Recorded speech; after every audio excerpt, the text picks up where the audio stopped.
Alright, y'all, we've made it to the end, or almost the end of this. Hopefully this is the last video. I can cram everything in here. But you're going to open up Premiere Pro. You're going to hit New Project. It might look different from mine because mine's a newer version, but create new project. Call this your drink name, right? Mine's Red Bull.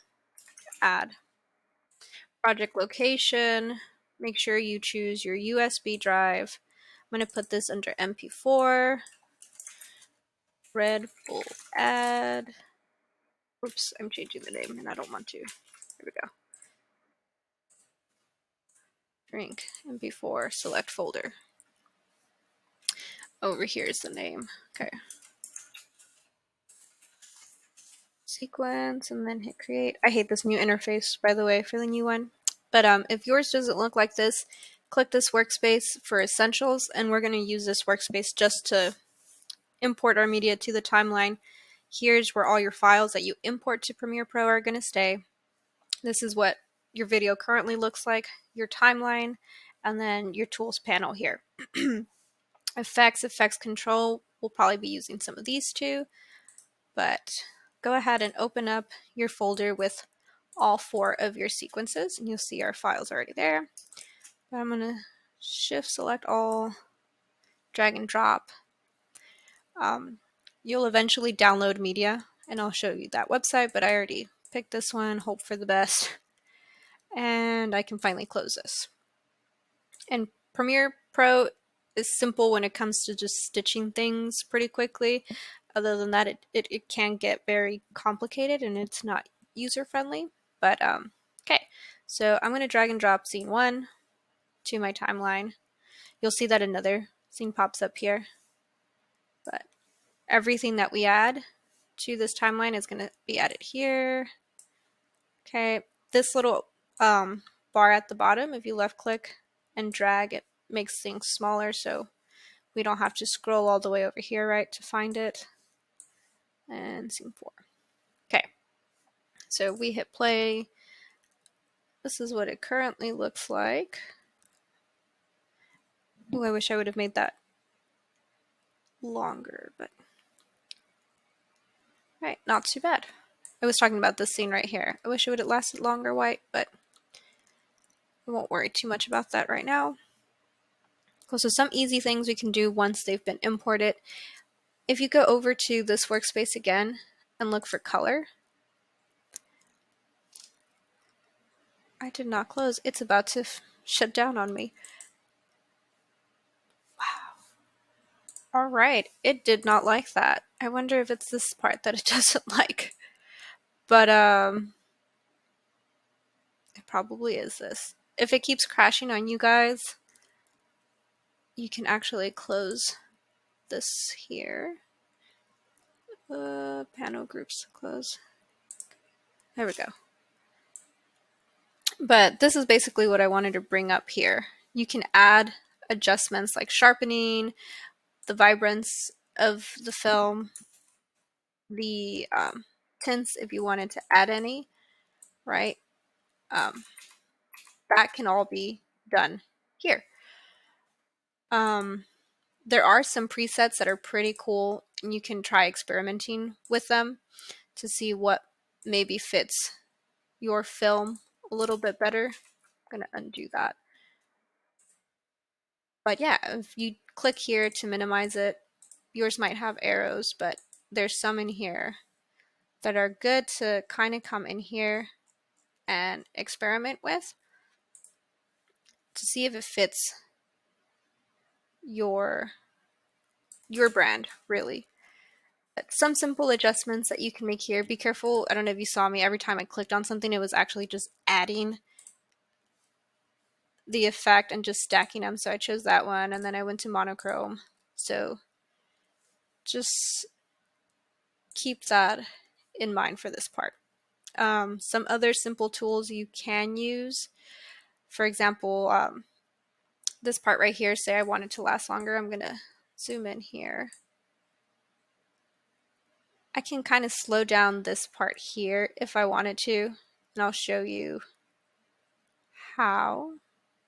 By the way, this is your playhead, this blue line here, and moving it up and down is called scrubbing. So the razor tool, you can come in here, line it up to this, and it'll cut and separate that film. So now I can adjust this independently. I'm going to grab this here. So if I right click on this, hit speed and duration, I can make this 50% slower, hit OK. And again, this part you don't have to do. It's just driving me nuts how short. I might end up hating it and undoing.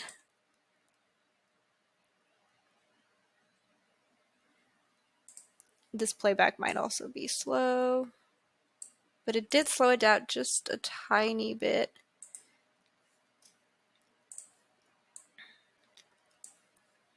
Maybe I should just not have turned it white. Can even split this further if I wanted to.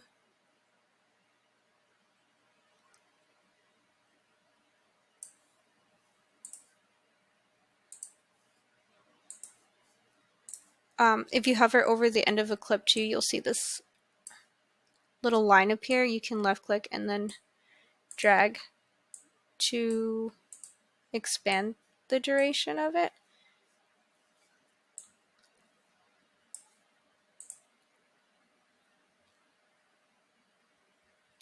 Yeah, it's still short. Oh well. Again, that part's optional. This is just showing you how to cut and make things longer. But the real fun is adding that text. So I'm going to go back to Essentials because I'm afraid this stuff is slowing my computer down. And with text, I wanted to start maybe right here. So grab my type tool. Ooh. Okay, actually going to scrub over here. Left click once to drop it. I'm going to, you come up with your own slogan, right? So this one gives spread bulls. If you go over to effects control, you'll find the text and you can change the text here. So if I don't like that, I can change it to a different font. I feel like Arial is always a safe bet. That's better. Okay. How does all caps look? Nah. Size is right here. Any of the stuff you might use. Positioning works a little bit differently. So if I click on this tool here, now I can kind of scale it, place it anywhere I want. So maybe right there. Now I can bring this forward to about right here, drag this over, and we're basically going to create a layer mask for this so it follows, it appears as the cam flies by. So with it here and this selected over here, you can use the pen tool or you can use this rectangle tool here. Position it. I'm going to grab this point and hold shift. Oops, left click once.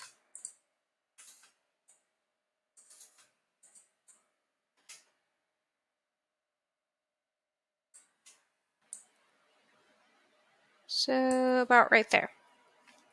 You should see an inverted option here. So if you click on that, it inverts it, which is what we want. And I'm basically going to scrub to about right here. And we're going to click on this little button next to the mask path because it's going to start keying for us. And you can see your keys over here, keyframes. We're going to use the arrows on our keyboards to move forward. Hit the mask again. Holding shift, I'm kind of just dragging it over. Click on the timeline again. Wonder if we can get away with 2 clicks, but just to be safe, I'm doing 1. Moving it over, and these keyframes start popping up. So let's see if doing 2 clicks is fine, or if we have to do 1.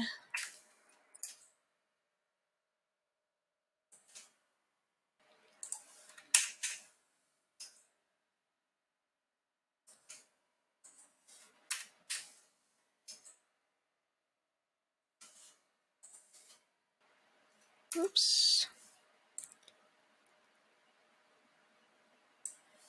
Right.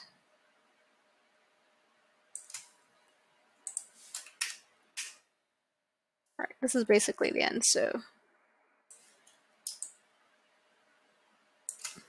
I don't care at this point.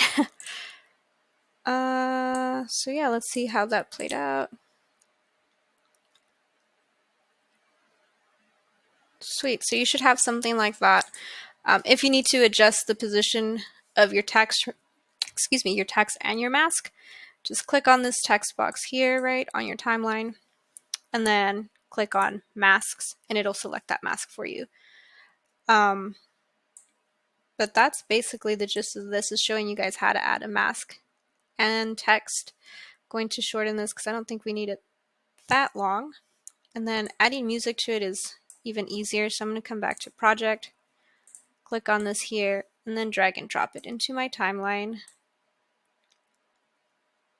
I'm going to move this over here.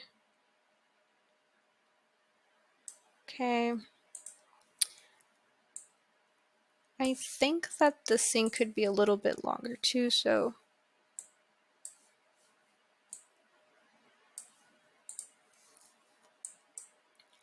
ooh.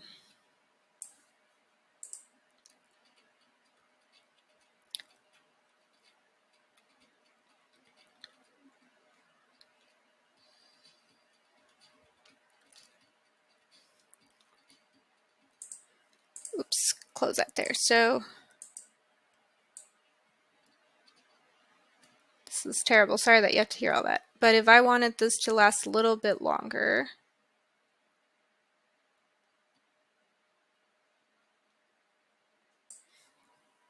knife tool, cut about there.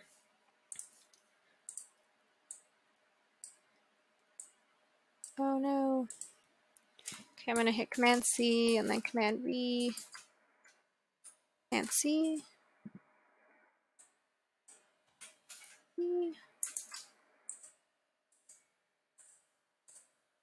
Okay, maybe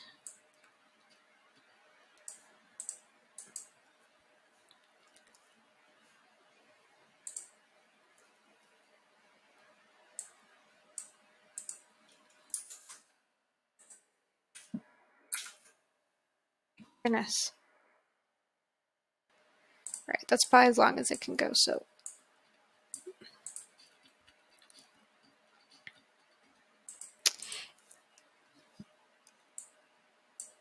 line everything up. One thing I do want you all to add for sure for your music is audio effects. So I clicked on the effects tab.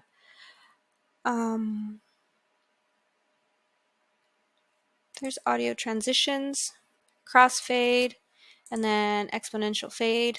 Just drag and drop this over towards the end. And you can also add it in the beginning if you wanted to. That's just so it doesn't start off so strong and it doesn't end so abruptly.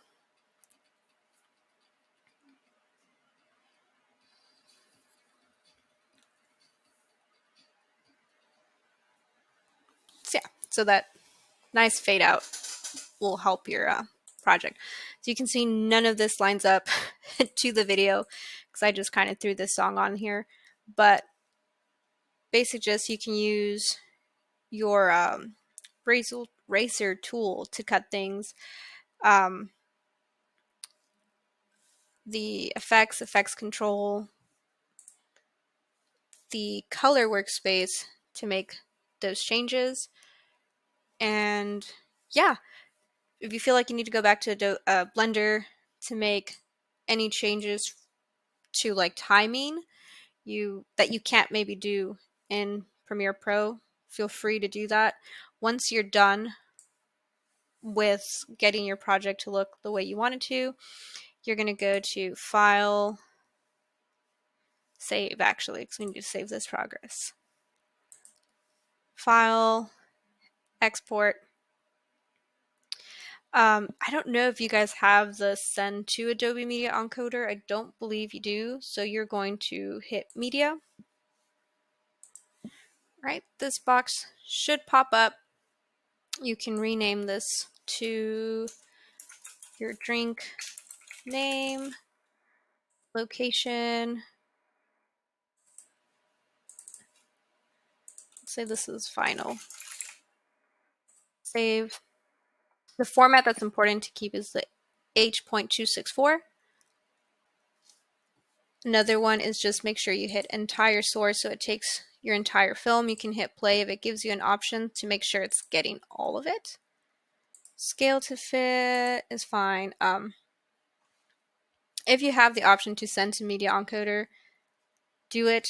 If you have an export, try both. At this point, I'm not sure what works in our lab, so I like to be safe and just send to Media Encoder because that's what I'm used to. Okay, Media Encoder pops up. This pops up saying that it's ready. You're going to hit the play button and it's going to do its thing.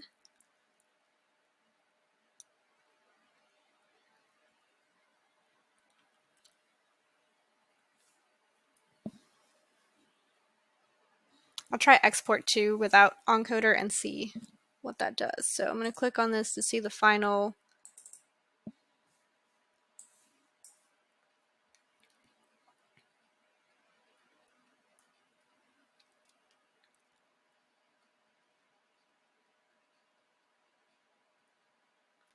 Right, but that's basically it, guys. Go ahead and submit this file to the final, and that's it for this year.